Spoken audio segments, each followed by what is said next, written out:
I'm Margaret Wilson, 68 years old, and last month my birthday celebration turned into a nightmare I never saw coming. After 40 years in our family home, my son Kenneth stood up and demanded, "Mom, you should just give this house to Stephanie. You're getting older and can't maintain it anyway." As everyone gasped, I maintained my composure, hiding the pain slicing through my heart. My silence that evening concealed the plan already forming in my mind. Before I continue with how I taught my ungrateful son and his wife a lesson, please let me know where you're watching from, hit the like button, and subscribe to follow more stories of standing up for yourself. I wasn't always the strong-willed woman I am today. For 35 years, I taught 3rd grade at Westfield Elementary, pouring my heart into my students while building a life with my beloved husband Richard. We worked hard for everything we had, saving penny by penny to build our dream home on Maple Street. Richard was meticulous about financial planning, ensuring our mortgage was paid off before retirement. When cancer took him 5 years ago, at least I had the comfort of financial security and our home filled with memories. Kenneth was our only child, born after years of trying. Perhaps we spoiled him, but he was such a bright, kind-hearted boy. I still remember him helping Richard plant the oak tree in our backyard when he was just 7, his little hands patting the soil with such determination. "This tree will grow with you, son," Richard had said. That tree now towers over the yard, its branches reaching toward the sky just as we'd hoped Kenneth would reach for his dreams. Throughout his childhood, Kenneth excelled in school and sports. He had Richard's analytical mind and my creative spirit. We encouraged his interest in business, supporting him through his MBA program at Northwestern. That's where he met Stephanie during his final year. I remember the first time he brought her home. She was undeniably beautiful, tall, elegant, with perfect blonde hair and a dazzling smile. But something felt off in how her eyes scanned our home, lingering on artwork and antiques with a calculating gaze rather than genuine interest in their stories. Still, Kenneth was smitten. And who was I to question his judgment?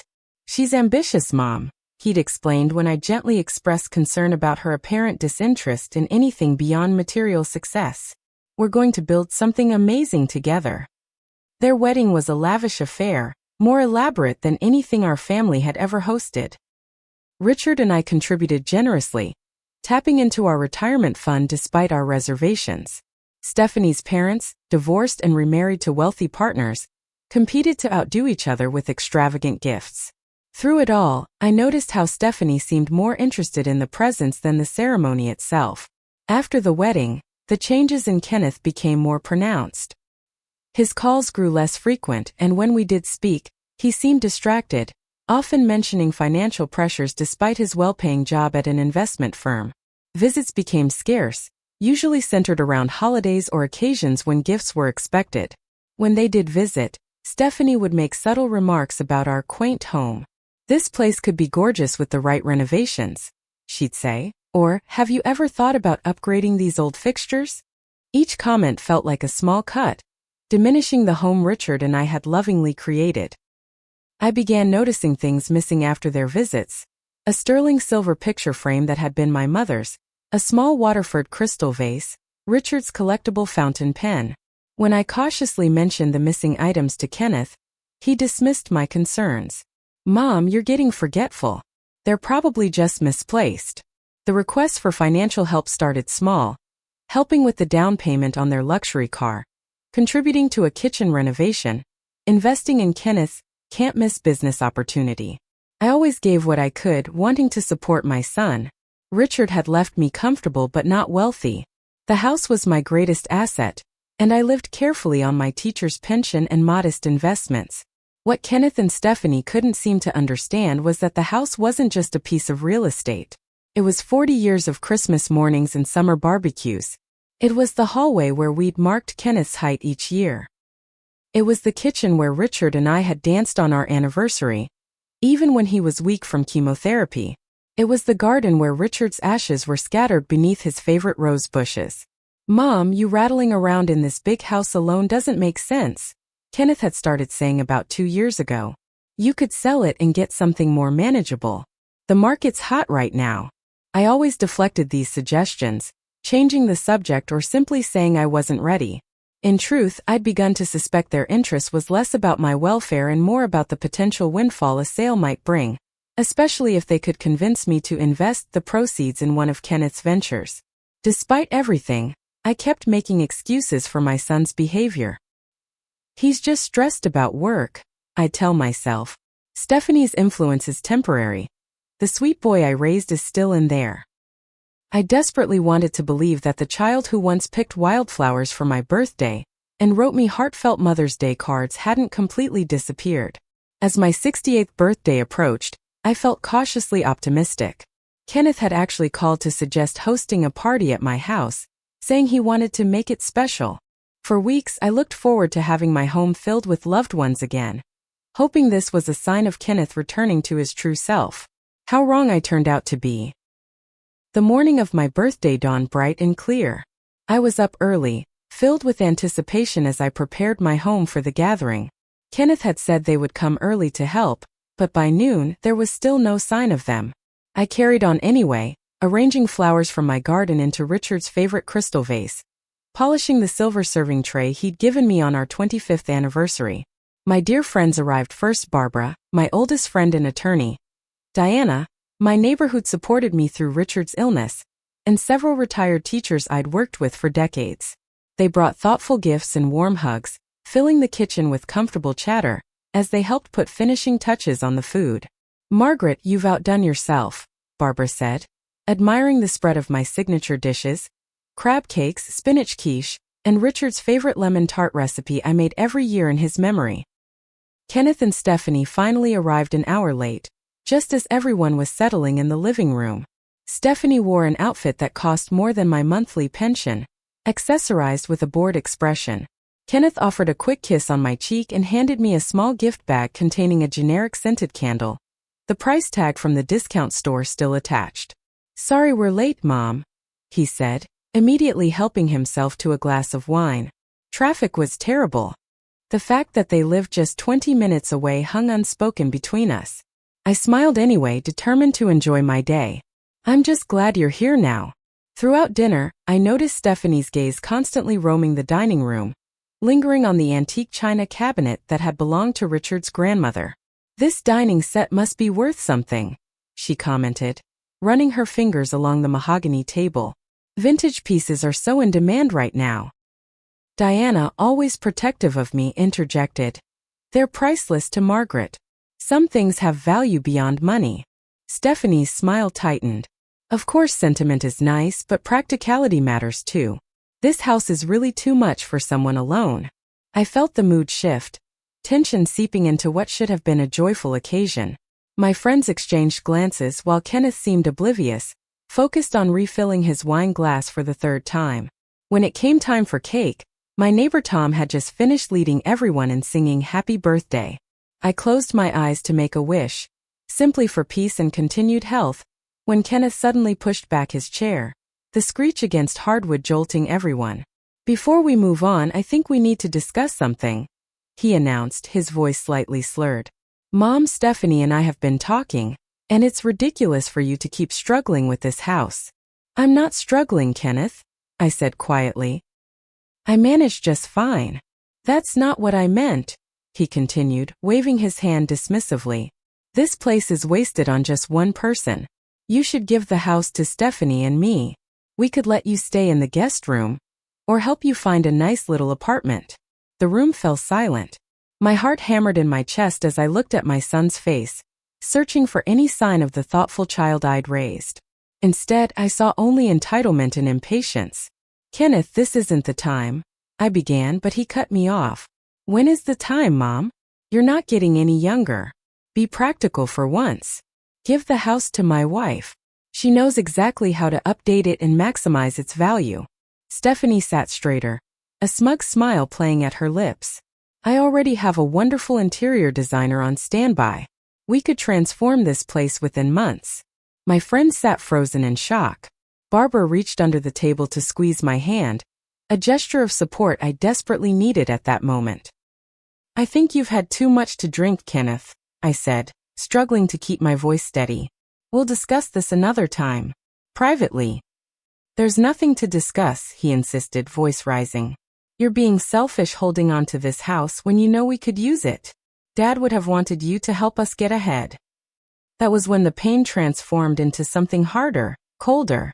How dare he invoke Richard's name to manipulate me? Richard, who had worked 60-hour weeks to provide for our family. Richard, who had taught Kenneth the value of earning what you receive. I think it's time for cake, I said simply, my calm exterior belying the storm within. The party disintegrated quickly after that. My friends made awkward excuses to leave, each hugging me tightly with whispered offers of support. Kenneth and Stephanie departed without helping clean up, my son mumbling something about having said what needed saying. As the door closed behind the last guest, I sank onto the sofa, surrounded by half-eaten cake and discarded gift wrap. For the first time since Richard's funeral, I allowed myself to cry freely, deep sobs that shook my entire body. I cried for the son I thought I knew, for Richard who wasn't here to help me through this betrayal, and for myself, the woman who had given everything only to be viewed as an obstacle to inheritance. When the tears finally subsided, I looked around at the home I'd cherished for 4 decades. Every corner held memories, joyful and painful alike. But in that moment, something shifted inside me. This house, once my sanctuary, now felt tainted by Kenneth's greed and Stephanie's calculating ambition. As midnight approached, bringing my birthday to a close, I made a decision. If they wanted the house so badly, they could have it. Just not in the way they expected. It was time to take control of my life and my future, without allowing myself to be manipulated by the son who no longer seemed to value anything but what I could give him.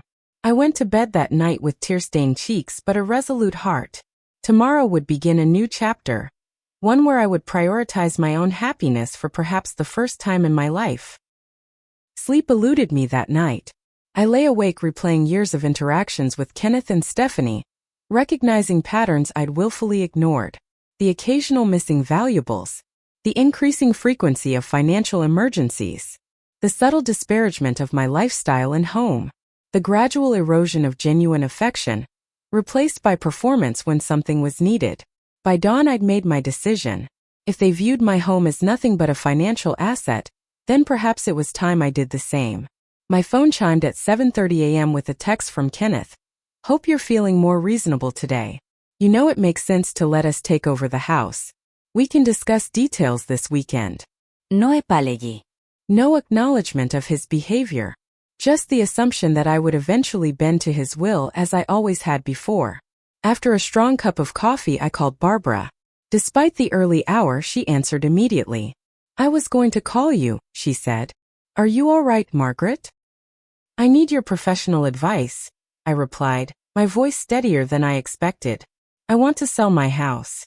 Barbara was silent for a moment. Are you certain? This isn't a decision to make when you're upset. I've never been more certain of anything, I said. Kenneth showed his true colors last night. I won't reward his behavior by giving him what he wants. We arranged to meet at her office that afternoon. After hanging up, I felt a strange lightness. For years, I'd been anchored to this house by memories and obligation. Now I was choosing to set myself free. Barbara's law office was warm and welcoming, much like her. As we sat in her private conference room, I outlined what I wanted to do. First, I want to sell the house quickly before Kenneth can interfere, I explained. Then I want to revise my will. Barbara nodded, taking notes. The house is solely in your name, so legally you can sell without any input from Kenneth. As for your will, what changes did you have in mind? I want to remove Kenneth and Stephanie as beneficiaries, I said, the words difficult but necessary. Instead, I'd like to establish a scholarship fund for deserving students pursuing education degrees. Barbara looked up, her expression compassionate but serious. Margaret, these are significant changes. Are you absolutely sure? Kenneth has made it clear he's only interested in what I can give him materially, I replied. I won't enable that any further. Richard and I both valued education. A scholarship would honor his memory far better than leaving everything to a son who doesn't appreciate what we built together. By the end of our meeting, Barbara had contacted Patricia Reynolds, a trusted real estate agent specializing in quick, discreet sales. We also drafted amendments to my will, with Barbara agreeing to serve as executor. Patricia arrived at my house the following morning, professionally dressed and refreshingly straightforward. "The market is excellent right now," she explained, walking through my home with an appraiser's eye. "This neighborhood has become highly desirable. With some minimal staging and marketing, we could list within a week." "How quickly could it sell?" I asked. "Given the location and the condition of your home, I wouldn't be surprised to see multiple offers within days of listing. Many buyers are making cash offers to beat the competition." We discussed pricing strategy, settling on a figure slightly below market value to encourage a bidding war and expedite the sale. Patricia recommended a staging company and photographer who could work quickly. "And what about discretion?" I asked. "I don't want my son to know until everything is finalized." Patricia nodded understandingly. "We can use a lockbox for showings rather than yard signs, and I'll screen potential buyers carefully.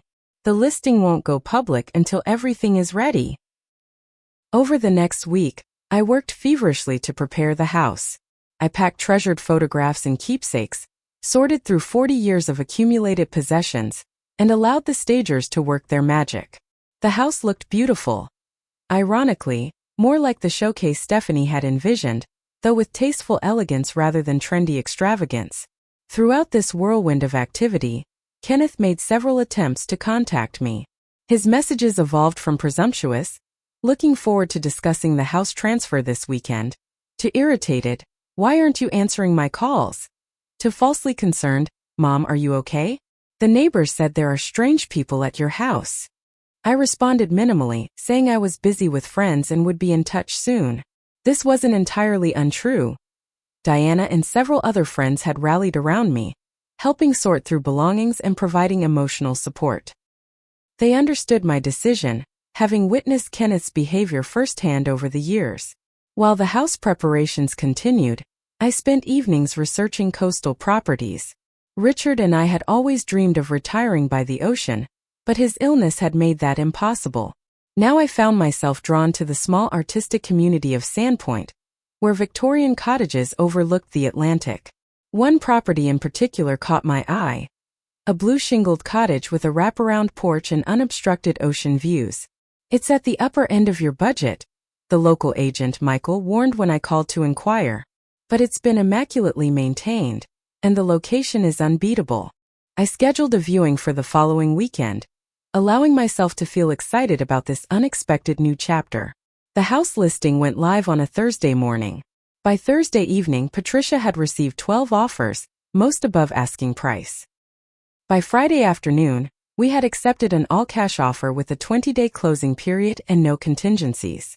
As I signed the acceptance papers in Patricia's office, emotions washed over me: grief for the memories I'd be leaving behind, anxiety about such dramatic change, but predominantly, a surprising sense of liberation. This was my decision, made for my benefit, not to please or support anyone else. "Congratulations," Patricia said, handing me a copy of the signed contract. "You're on your way to your next adventure." Little did I know that the most difficult part of my journey was yet to come. The for sale sign appeared in my front yard on Monday morning. I had requested Patricia wait until after the weekend to place it, giving me time to view the Sandpoint cottage. By Monday afternoon, my phone was buzzing incessantly with calls from Kenneth. I was sorting books in my study when the front door banged open without warning. Kenneth stormed in, face flushed with anger, waving his phone with the real estate listing displayed. "What the hell is this?" he demanded, voice echoing through the foyer. "You're selling the house without even discussing it with me?" I placed a bookmark in the novel I'd been categorizing and stood calmly. "Hello, Kenneth. Yes, I'm selling the house. The papers have already been signed." "You can't do this," he sputtered. "This is our family home. You had no right to make this decision alone. Just as you had no right to demand I give it to Stephanie?" I countered, surprised by my own steadiness. "This house is in my name. Your father and I paid for it. I can and will sell it as I see fit." Kenneth paced the room, running his hands through his hair in frustration. "You're being ridiculous. I was only trying to help you. You're too old to maintain this place." "Interesting," I replied. "Because according to my doctor, my home health aide, and all my friends, I'm in excellent health and perfectly capable of independence. The only person who seems to think I'm incompetent is the son who wants my house." "That's not fair," he protested, but his eyes shifted away from mine, unable to maintain contact. "What's not fair," I continued, "is expecting your mother to hand over her largest asset simply because you want it. What's not fair is making demands instead of showing concern. What's not fair is invoking your father's name to manipulate me when you know very well he would be ashamed of your behavior." Kenneth's expression darkened. "You'll regret this. I'm calling a lawyer." "You're clearly not thinking straight, and I'll have this sale blocked." "You're welcome to try," I said. "Barbara has ensured everything is legally sound. The house will be sold, Kenneth. That's final." He was reaching for another threat when his phone chimed. Glancing down, his expression changed from anger to something like panic. He left abruptly, muttering about fixing this mess. I sank into my reading chair, hands trembling now that the confrontation was over. I'd stood my ground, something I'd rarely done with Kenneth since he'd reached adulthood. It felt terrifying and empowering simultaneously. The next morning brought Stephanie to my door, dressed impeccably as always, her smile brittle and calculated. "Margaret," she said sweetly, "I think we got off on the wrong foot. May I come in?" Against my better judgment, I allowed her entry. She immediately began a practice speech about family unity and misunderstandings. "Kenneth was only thinking of your best interests," she insisted.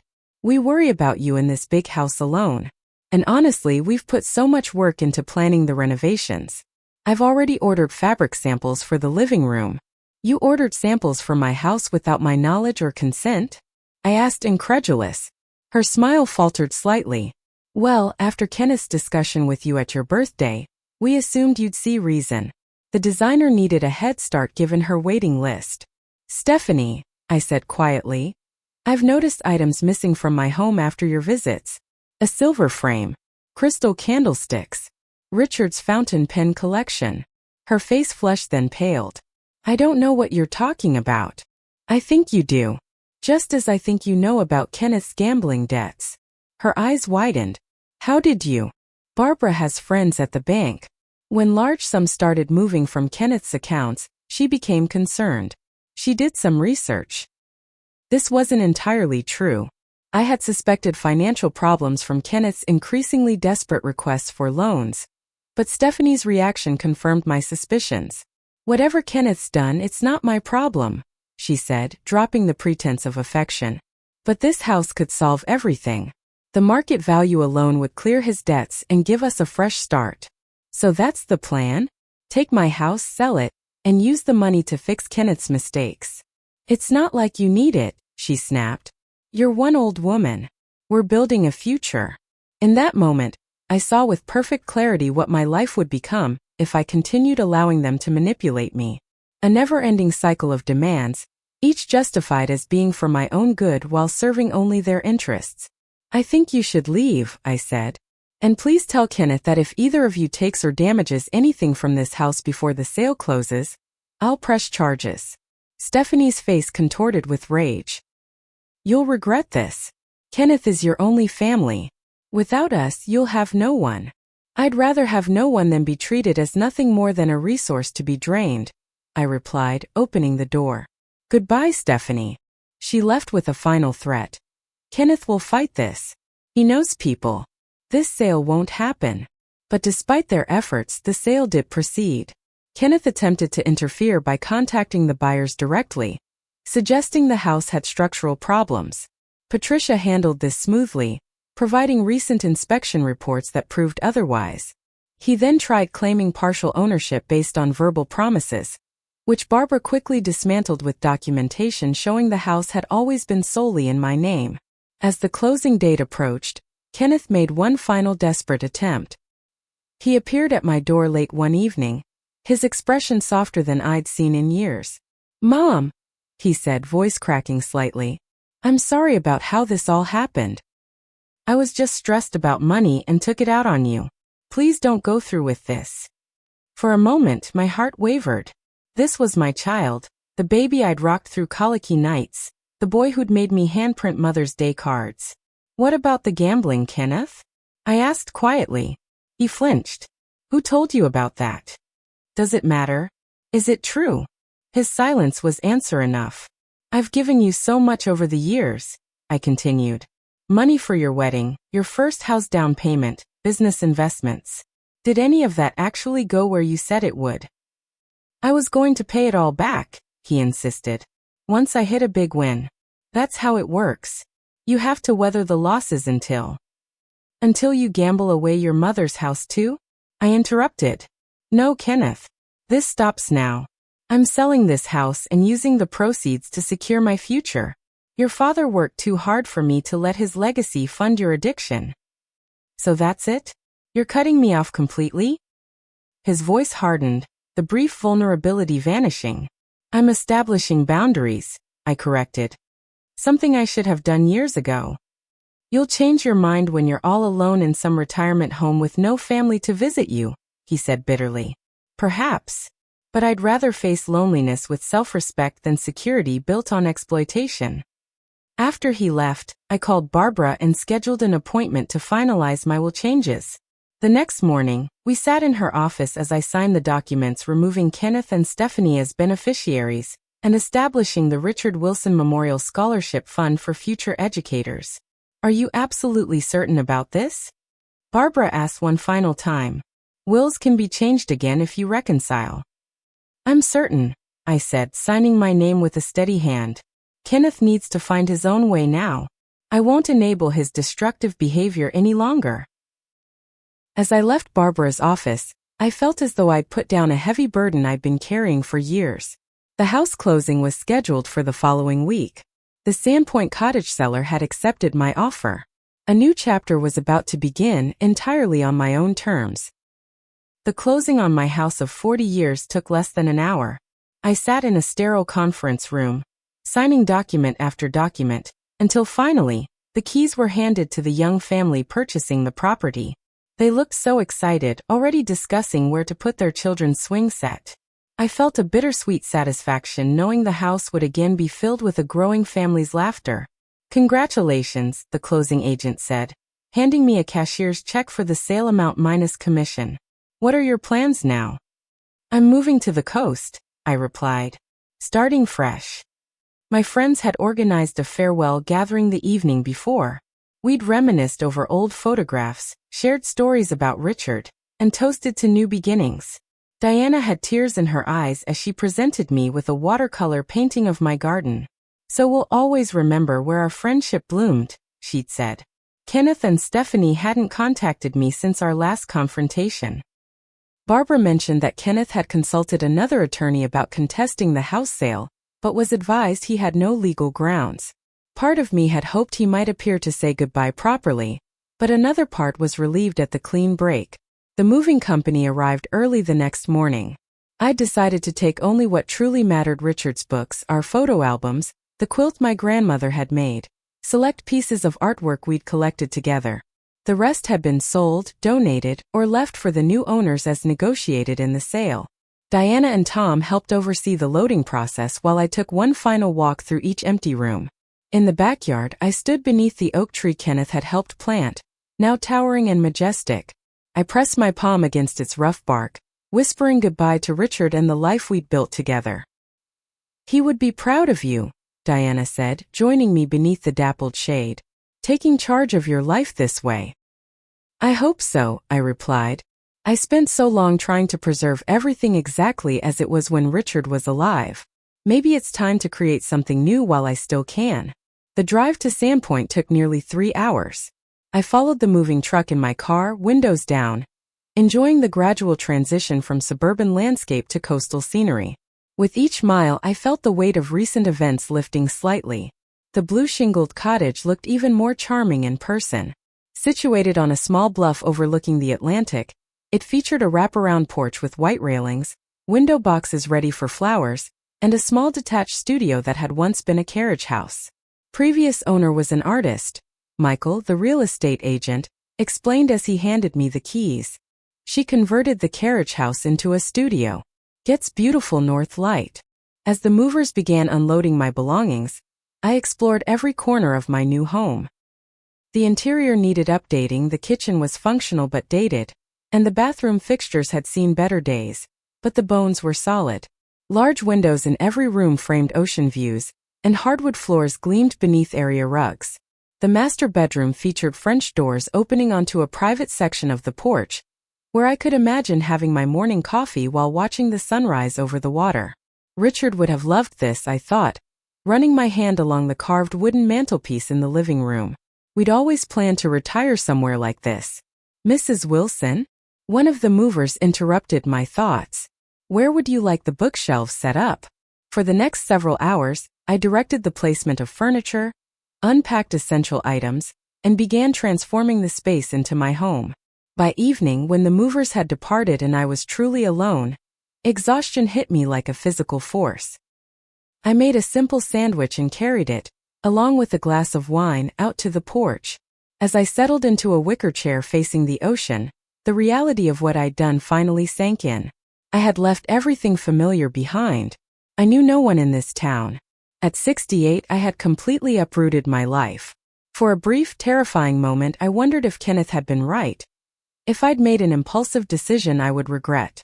Then I watched the sunset paint the water with streaks of gold and pink, listened to the rhythmic crash of waves against the shoreline, and felt a surprising sense of peace.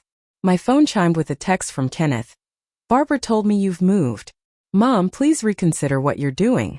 This is crazy. At least tell me where you are. I considered my response carefully, then wrote, I'm safe and well. I need space right now.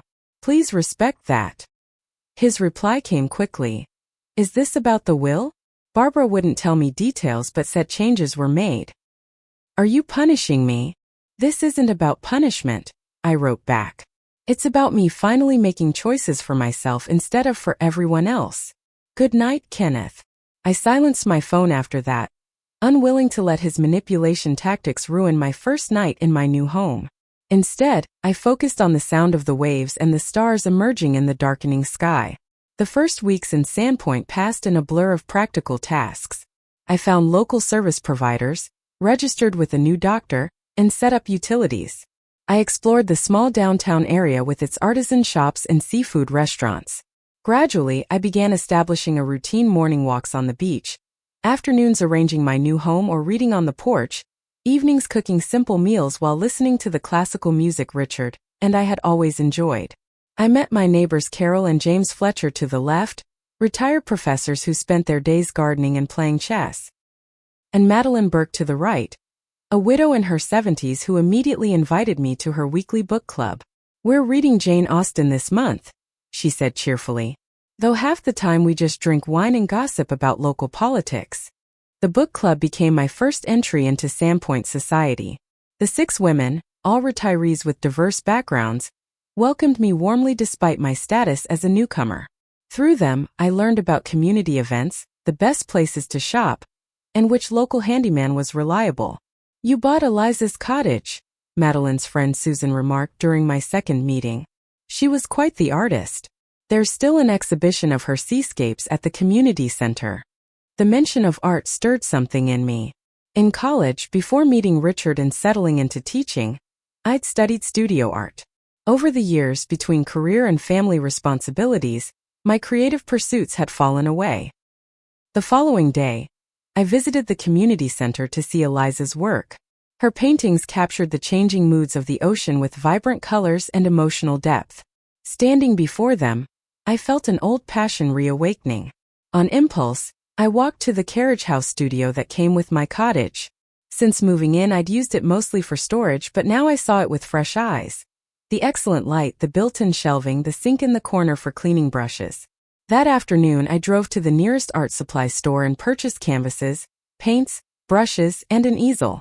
The clerk, a young woman with colorful tattoos, helped me select materials suitable for a returning artist. Getting back into it after a break?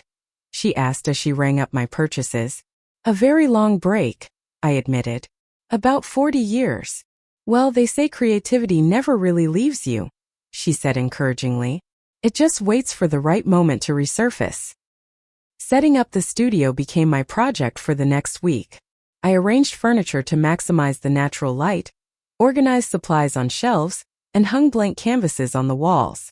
When everything was ready, I stood before an empty canvas, brush in hand, terrified and exhilarated. My first attempts were awkward and unsatisfying. Decades of technical skill had atrophied, leaving me frustrated by the gap between my vision and execution. But each morning I returned to the studio, gradually finding my way back to the joy of creation. As autumn approached, bringing cooler temperatures and spectacular sunsets, I settled deeper into my new life. The cottage now truly felt like home, with gardens I'd planted beginning to establish themselves and my own artwork hanging on walls alongside cherished pieces from my previous life. One evening, as I walked along the beach collecting interesting shells and driftwood, I found myself thinking about Richard without the usual sharp pain of loss. Instead, I felt a gentle warmth, imagining how he would have loved this place, how proud he would be of my growing independence. That night, while organizing some books, I discovered a bundle of Richard's letters I'd packed without examining. Sitting cross-legged on the floor, I read through them one by one: love notes from our courtship, cards from anniversaries, even practical messages left on the kitchen counter when our schedules didn't align. The last envelope contained a letter I'd never seen before, dated a week before his death. In his increasingly shaky handwriting, Richard had written, "My dearest Margaret, if you're reading this, I've likely gone ahead on our final journey. I'm sorry to leave you to walk alone, but know you have the strength to continue without me. You've always been stronger than you realized. Don't make your life a monument to what we had. We built something beautiful together, but now you must build something new. Promise me you'll find joy again in whatever form it takes. Travel. Create. Love if you find it. Most importantly, live for yourself now. You've earned that right after giving so much to me and Kenneth. Your happiness was always my greatest wish. All my love forever. Richard." Tears streamed down my face as I read his final gift to me, permission to move forward, to prioritize my own happiness. Somehow, he had known exactly what I would need to hear, even years after his passing. In that moment, I felt a profound sense of rightness about my decision to leave the old house behind. Richard understood that holding on to the past too tightly could prevent embracing the future. My new home by the sea wasn't a rejection of our life together but an evolution of it, honoring his wish for me to find joy again. 6 months after settling in Sandpoint, my new life had taken comfortable shape. My artwork had improved enough that I joined the local artists' cooperative, displaying a few seascapes in their monthly exhibitions. The book club had expanded into a dinner group that rotated hosting duties. I'd even adopted an elderly cat named Oliver from the local shelter, who spent his days sunning himself on the porch or keeping me company in the studio. On a brisk March morning, I retrieved my mail to find a letter with an unfamiliar handwriting but a postmark from my old hometown. Inside was a 3-page handwritten letter from Rachel, Stephanie's younger sister. "Dear Mrs. Wilson," it began, "you don't know me well, but I'm Stephanie's sister Rachel. I'm writing because I believe you deserve to know the truth about what happened with Kenneth and Stephanie, and to apologize for not warning you sooner." The letter detailed how Kenneth's gambling had begun during their honeymoon in Las Vegas and escalated rapidly thereafter. Stephanie had initially tried to curb his addiction but eventually began enabling it, convinced that one big win would solve their mounting debts. When that strategy failed, they turned to me as their financial safety net. "They specifically targeted your house," Rachel wrote. "Stephanie told me about their plan at Christmas 2 years ago.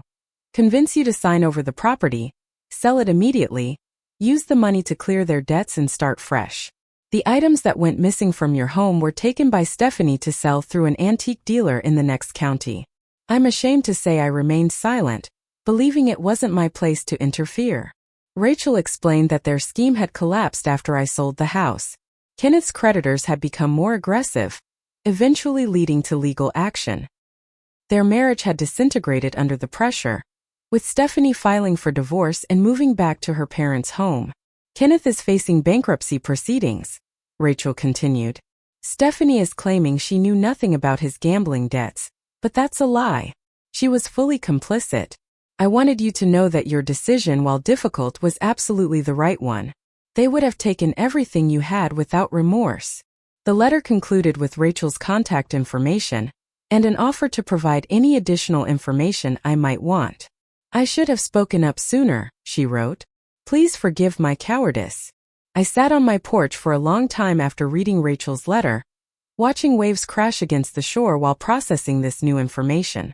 Part of me had always suspected something like this, but having it confirmed reopened wounds I thought had healed. That evening I called Rachel and had a long, difficult conversation. She filled in more details about Kenneth and Stephanie's financial manipulations, including loans taken from various family members under false pretenses. According to Rachel, they had even researched having me declared incompetent if I refused to cooperate with their plans for the house.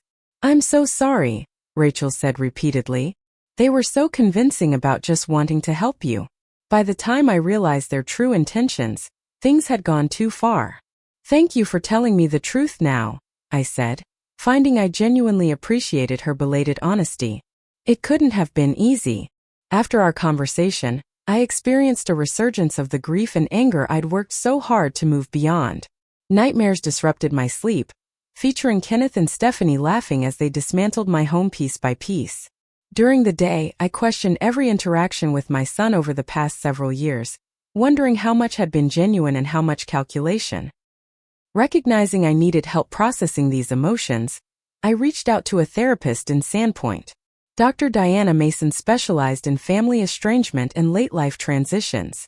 In our weekly sessions, she helped me work through the complex tangle of love, betrayal, guilt, and grief that defined my relationship with Kenneth. "You're mourning multiple losses," she explained during one particularly difficult session. "Not just your relationship with your son as it is now, but your relationship as it should have been, as you believed it was. That's an enormous grief to process." Through therapy, I began to understand that Kenneth's behavior reflected his own failings, not mine as a mother. I had provided love, guidance, and support throughout his life. His choices were his responsibility, not mine to shoulder. As spring bloomed in Sandpoint, bringing wildflowers to the coastal meadows and warmer breezes off the ocean, Barbara called with concerning news. Kenneth had filed a legal challenge to my new will, claiming I had been unduly influenced and lacked capacity to make such significant changes. "It's a nuisance suit," Barbara assured me.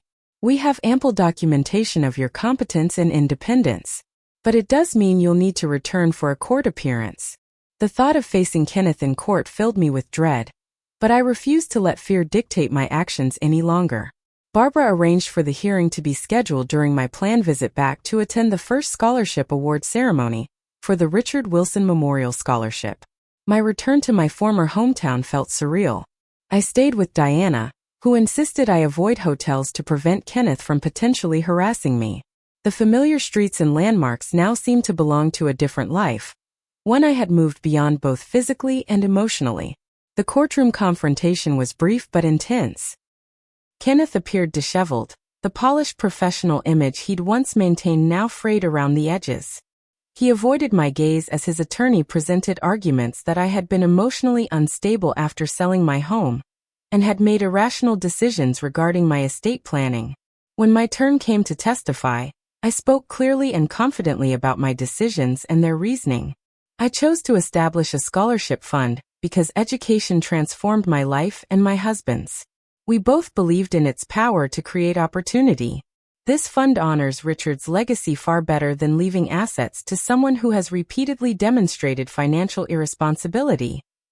The judge ruled decisively in my favor, dismissing Kenneth's claims and ordering him to pay court costs. As we left the courtroom, Kenneth finally approached me.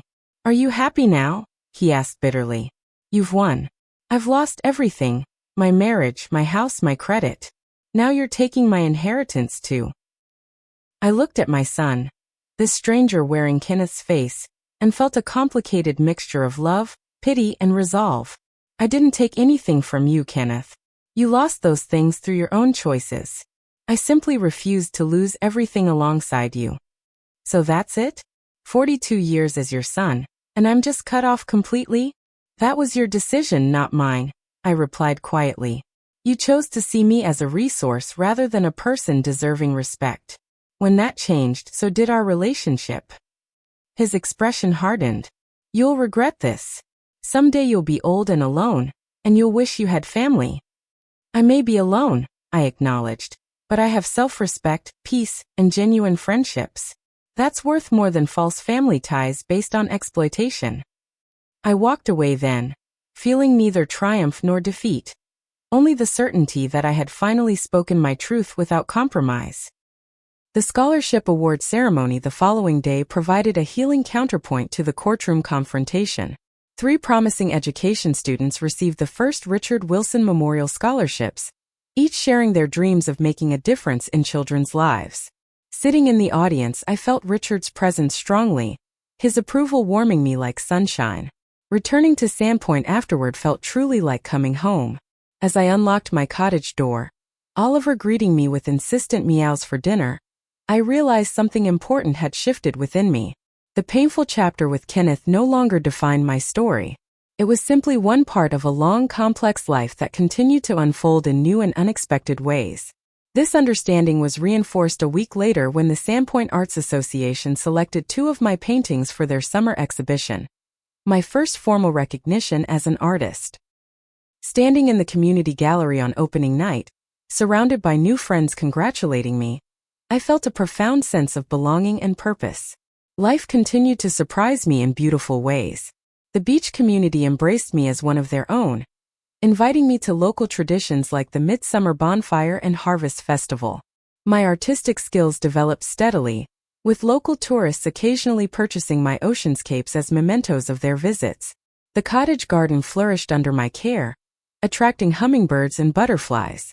The pain of Kenneth's betrayal didn't disappear entirely. How could it? But it receded like the tide, becoming a dull ache rather than an acute wound. I had created a new life worthy of pride and joy, one that honored Richard's memory while being uniquely my own. 1 year after the disastrous birthday party that had changed everything, I decided to reclaim the date by hosting a small gathering at my cottage. My Sandpoint friends arrived bearing thoughtful gifts and homemade dishes, filling my home with conversation and laughter. To Margaret, Madeline toasted, raising her glass as we sat around my dining table, who showed us all that reinvention is possible at any age. Later, as we enjoyed cake on the porch watching the sunset paint the ocean in fiery hues, I reflected on the extraordinary journey of the past year. From the devastating betrayal to the frightening uncertainty of starting over, through the challenges of building a new life and the gradual healing that had followed, each step had required courage I hadn't known I possessed. "Penny for your thoughts?" Carol asked, noticing my momentary introspection. "I was just thinking about how different this birthday is from my last one," I replied. "How completely my life has transformed." "For the better it seems," James observed. "You've flourished here, Margaret." I nodded, feeling the truth of his words. I had indeed flourished, finding strength, creativity, and joy I'd forgotten were possible. The legal battle with Kenneth had concluded the previous month, with the judge issuing a final ruling dismissing all his claims against my estate. Barbara had called with the news, suggesting I might want to consider reaching out to Kenneth now that the legal issues were resolved. "Not to reconcile necessarily," she clarified, "but for your own closure. In my experience, estrangement can leave lasting wounds if there's no final communication." After much reflection and discussion with Dr. Mason, I decided to write Kenneth a letter. Not an olive branch exactly, but a clear statement of my position and feelings. "Dear Kenneth," I wrote, "now that the legal proceedings are complete, I wanted to reach out one final time. I won't pretend the past year hasn't been painful and disappointing for us both, albeit for different reasons. I want you to understand that my decisions selling the house, changing my will, establishing boundaries, weren't made to punish you but to protect myself and honor your father's legacy appropriately. After a lifetime of putting others' needs before my own, I finally recognize the necessity of self-preservation. I will always love the child you were and the man you could be. The door remains slightly open should you ever truly wish to rebuild a relationship based on mutual respect rather than financial expectations. That would require acknowledgement of past behaviors, genuine remorse, and demonstrated change over time. I've found unexpected happiness in my new life. I hope someday you find your way to healthier choices and the peace that comes with them. Whatever path you choose, I wish you well. Love, Mom." I mailed the letter without expecting a response, viewing it as an act of personal closure rather than an attempt at reconciliation. To my surprise, 2 weeks later, a brief note arrived from Kenneth. Mom, I received your letter. I'm not ready to admit to everything you've accused me of, but I'm in a 12-step program now and learning to take responsibility for my choices. Maybe someday we can talk. His response was far from the full acknowledgement I would need to consider rebuilding our relationship, but it suggested a small step toward self-awareness that hadn't existed before. I tucked his note into my journal without responding, leaving the ball in his court while continuing to focus on my own life. The scholarship fund had been fully established, with the first year's recipients already making a difference in their communities. I occasionally received thank you letters from the students, each one affirming the rightness of my decision to direct my legacy toward education rather than enabling destructive behavior. My artwork had progressed to the point where I now taught a weekly watercolor class at the community center. My students ranged from teenagers to fellow retirees, each bringing unique perspectives to their creative expression. Teaching again in this new context brought unexpected fulfillment, connecting me to my former career, while allowing more personal creative freedom. The divorce between Kenneth and Stephanie had been finalized, according to occasional updates from Rachel, who had maintained contact through sporadic emails. Stephanie had moved to California with a new partner, while Kenneth had downsized to a small apartment and taken a position with significantly less pressure than his previous finance career. He's actually working at a recreational equipment store, Rachel had written in her last update. The pay is much less, but he seems calmer. The gambling support group has been good for him. He's still struggling financially from the debt, but at least he's facing it now instead of looking for quick fixes. This information brought complicated emotions, sadness for the difficulties Kenneth faced, hope that he might be finding a healthier path, and confirmation that my decision to protect my assets from his addiction had been necessary and right. As my second summer in Sandpoint approached, I was surprised to receive a text message from Kenneth. We'll be driving up the coast next month for work. Would be near Sandpoint on the 15th. Possible to meet for coffee? Understand if not. After consulting with Dr. Mason, I agreed to a brief meeting at a public cafe in town. The prospect filled me with nervous anticipation. What would we say after everything that had happened? Could any meaningful connection be salvaged from the wreckage of our relationship? When the day arrived, I arrived early, selecting a table with a view of the harbor. I recognized Kenneth immediately as he entered, though he looked markedly different, thinner, with a short beard and casual clothing replacing his former polished appearance. He seemed hesitant, scanning the room until our eyes met. "Mom," he said simply as he sat across from me. "Kenneth," I replied. "You look well." The conversation that followed was stilted at first, focusing on safe topics, the beauty of Sandpoint, my artwork, his new job. Gradually, something in the artificial politeness gave way to more authentic exchange. "I've been clean from gambling for 8 months, he said, stirring his coffee. "It's been the hardest thing I've ever done. I'm proud of you for that," I responded sincerely. "Addiction is a powerful force. It made me someone I don't recognize anymore," he admitted. "Someone who could treat his own mother the way I treated you." He looked up, meeting my eyes directly for the first time. "I'm sorry, Mom." "Truly sorry. What I did was inexcusable." His apology, while welcome, couldn't instantly repair the deep breach of trust between us. We both recognized that rebuilding would be a slow process if it happened at all. By the end of our hour together, we had established a tentative agreement to maintain occasional contact, text messages, perhaps monthly calls, while continuing our separate journeys of healing. "I don't expect to be back in your will," he said as we prepared to part. "I want to be clear about that. I'm working to make amends because it's the right thing to do, not because I expect anything material from you." "Thank you for saying that," I replied. "It helps." We parted with an awkward hug, neither fully embracing nor fully holding back. It wasn't reconciliation, but it was a small opening that might someday lead there. Back at my cottage that evening, I walked along the shoreline as the setting sun painted the water with gold. The past 18 months had transformed me in ways I never could have anticipated. From a woman who defined herself primarily as a wife, mother, and retired teacher, I had become an artist, a community member, a mentor, and most importantly, a person who valued her own worth enough to protect it. Richard would have been proud of this evolution. In following his final advice to build something new, I had honored our life together while creating a meaningful future for myself. The cottage by the sea had become exactly what I needed.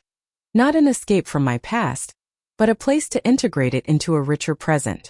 As I stood watching waves break against the shore, I thought about the universal truth I had learned through my journey.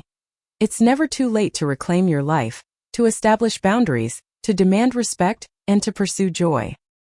Age brings not just challenges but wisdom, and if we're brave enough, freedom to finally become our most authentic selves. I began collecting shells as I walked, already envisioning how I might incorporate them into my next art project, a series I was calling Reclaimed Life. Each piece would represent an aspect of my journey from betrayal to rebirth, creating beauty from brokenness.